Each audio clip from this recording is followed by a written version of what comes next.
Déclaration politique des communicateurs du Front commun pour le Congo, FCC en sigle. Nous, communicateurs du Front commun pour le Congo, FCC en sigle, plateforme politique du président honoraire et sénateur à vie, son Excellence Joseph Kabila Kabange. Venons par la présente déclaration alerter l'opinion publique sur les violations graves des droits de l'homme, les arrestations arbitraires et les enlèvements dont nous sommes victimes par le régime de M.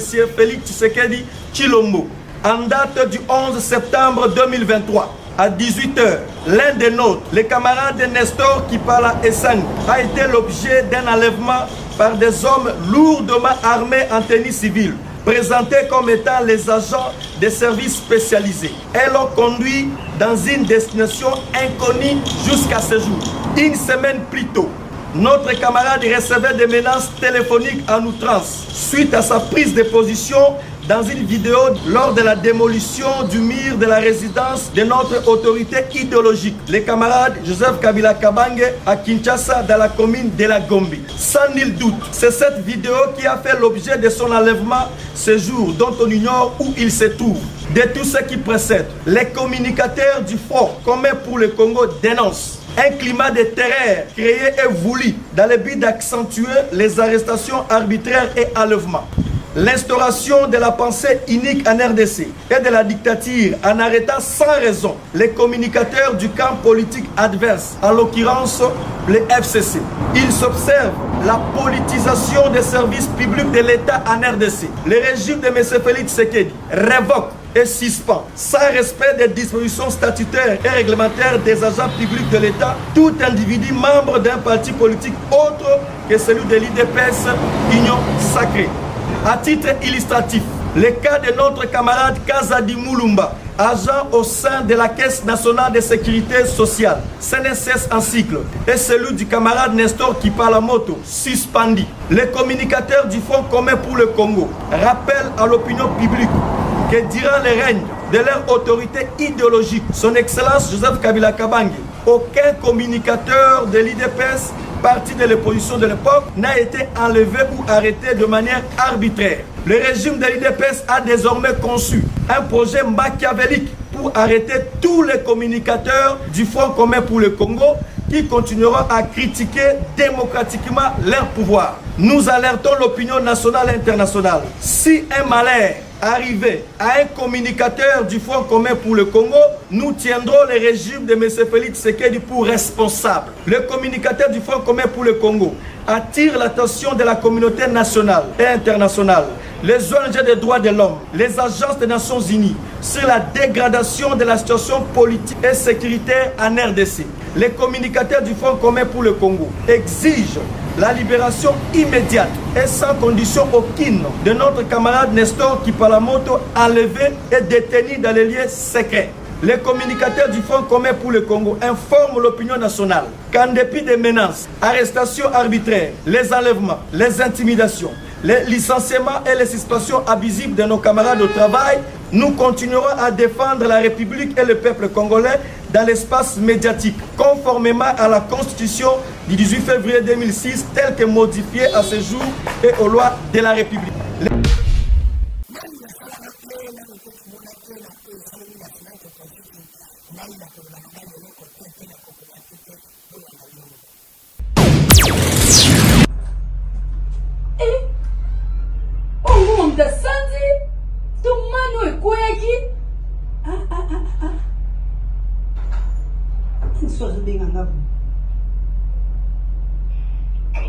Allô? Bonjour. Bonjour madame. Lobaka makamuza na nini? Maman. On s'entend de te bonner, nous sommes pas là. Te Tes réseaux kaka te na répondre au lokola mutu a répondre na ba téléphone. Et ça service client. Bon. Maman nga na yeba soki na mona ko na publicité beaucoup l'agence de voyage. Na tout na soki de agence wana parce que ça va tout mbongo soko visa te. Donc yo zaba mutu ba négativité. Batu bazo zo ba multiple entrée. Si ba 2027 2028 yo ozana na niveau organisation ki ba ozo sur mbongo. O pesa po mbongo zonga to ozwa visa.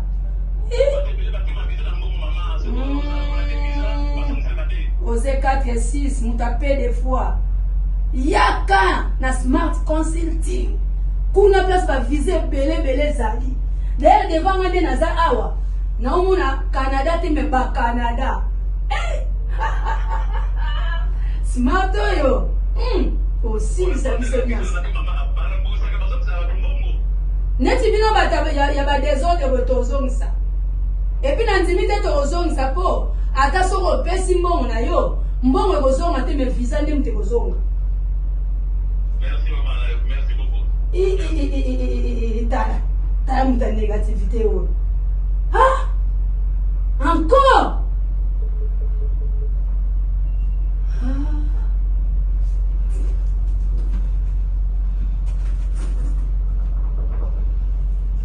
Nalobi mais ba visa ya bino famille mobile. Bino ba kozaki boyaki witi. Boya kozwa bokenda ka déjà air yango. OK. Allô, Matondo. Visa na déjà zali. Na ya mwana bibi nzela moko. OK, naza na bio na zozela. Junior. Visa na yo na ya mwasi na yo ebimi. Yo salaki démarche no wa. Kaka na smart consulting place osaki démarche. Eza na place mususu te po biso tokenda na place mususu te. Kaka na rompo Wileri. Neti mtaninga matani yangwe. Okomika wana obengi na numéro. OK? Ah, smart consulting. Biso ne so ba Canadien. Nyonso ekoti visa eza ya lokuta te eza ya solo. Smart aopesa visa ya solo ya lokuta te carte d'embarquement na ngai ya mbolo lobi na ntongo naolala na Bruxelles na poko naolala na Montréal Kinshasa bay bambouteillage esili. D'abord ezali visa na ngai na simbi na kati ya maboko bino moko bozomona. Premièrement d'abord nazopesa merci na Smart Consulting pour la confiance oyo bapesinga pe onga pe na pesi bango lelo na simbi visa na kati ya maboko bino moko bozomona ezali eloko akoloba pampa mate ezali réel. Naza na esengo mingi yango wana nazoko koloba te vraiment naza na esengo mingi. En tout cas, merci beaucoup na Smart Consulting liziba ya ba visa Saint Thomas yeyo andima ba agence ata mukete ngai vraiment côté ba agence na kata relation mais na vanda jour mo na butu mutu eto déranger nga no kende poto no kende nenge nini baya ba okende basala neni ba biombela nga sekele une fois na moni na butu na moni video ya muninga mo akendaki kape na bité na ta na bato na pesi bango confiance quelque temps après na mbongo muke nga pe yo visa na nga yango yo Schengen Espagne botala ngo bien Schengen Espagne ni les aboy. Donc semaine prochaine ngana Congo to kabwani.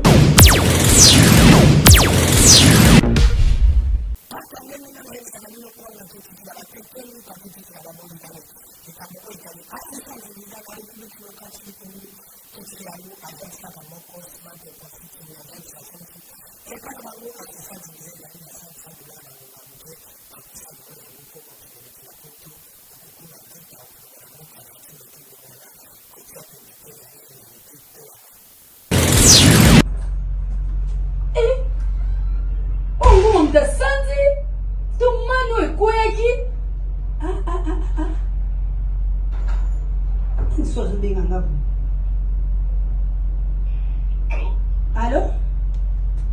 Bonjour. Bonjour madame. Loba kama kamusa na nini? Tes réseaux kaka te na répondre au lokola mutu a répondre na ba téléphone. Et ça service client. Bon. Maman nanga na yeba soki na mona ko na publicité pour l'agence de voyage. Na tout na soki de agence wana parce que ça va tout bon so c'est visa te. Donc yo zala mutu ba négativité. Ba tu bazo zo ba multiple entrée. Ti ba 2027 2028 yo ozana na niveau organisation qui va ozon sur mbongo. O pesa po mbongo ezonga to ozwa visa.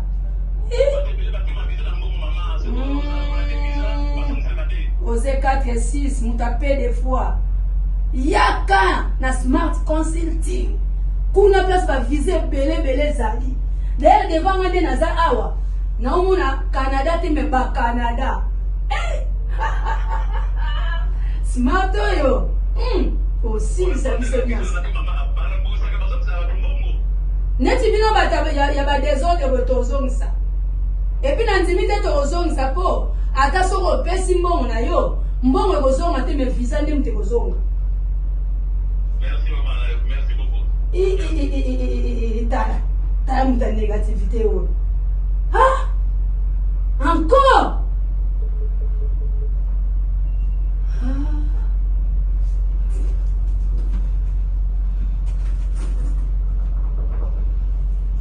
Na lobby hein. Mais ba visa mine bibi bino famille mobile. Bino ba koza ki boya ki witi. Boya ko so bo kenda ka déjà air yango. OK. Allô, Matondo. Visa na déjà zali. Na ya mwana bibi nzela moko. OK, nazana bio na zozela. Junior. Visa na yo na ya mwasi na yo ebimi. Yo salaki démarche no wa. Kaka na smart consulting place osaki démarche. Eza na place musute po biso to kenda na place musute. Kaka na rompo Wileri. Neti mtaninga matani yangwe. Okomika wana obengi na numéro. OK? Ah, smart consulting. Biso nyeso ba Canadien. Visa na ngai Turquie, Canada, Schengen, Canada, na Smart Consulting. Liziba ya ba visa. Tolingi tobenga présent lauréat na biso mosusu. Je crois qu'azara na kati na biso qui se nomme Monsieur Jérémy Kipembi. Sous vos applaudissements.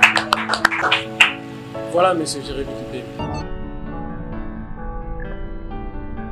En tout cas, nazana esengo ba sentiment belezo matanga ya kolela na ya kosepela pona souffrir pona lisola visa 4 fois escroqué méfiant na komandeti nyoka moko bazoki sazo lukananya soa nazalaki impatient na Smart Consulting ce que ozui numéro à Smart Consulting aux na grâce.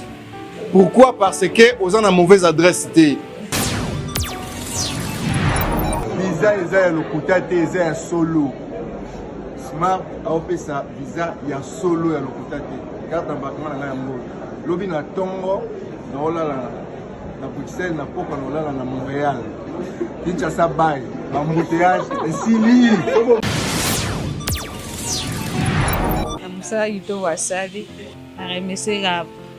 Merci. Bimawa na okanga bino ba chance sona bo teka suste batu nyonso ba comprendre que Smart Consulting de mukonzi pene ba visa Canada na Canada ya awa sala jeté ba poto jeté o ba poto solo ya toke mamboka mke mo boy te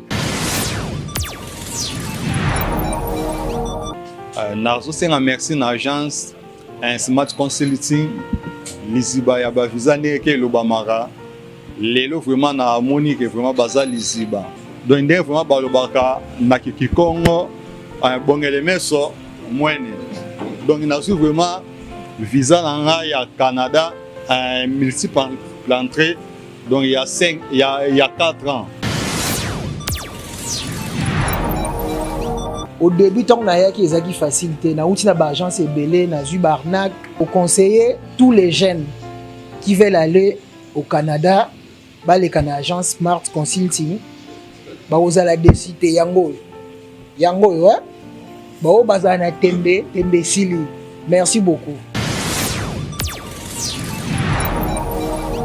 Merci une équipe complète à Smart Consulting. On a assistance à qualité, on va saluer vraiment. Donc, il y a qui nami tout ça mingi. Mettons on a qui a assuré un à côté na on visa na. Donc mingi lo beru de yango.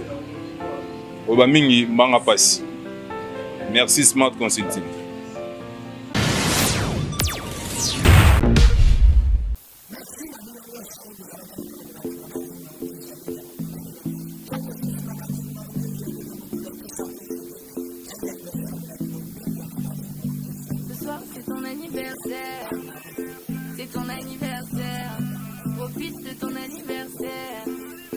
C'est ton anniversaire, le sang chaud de la veine. Ce soir c'est toi la reine.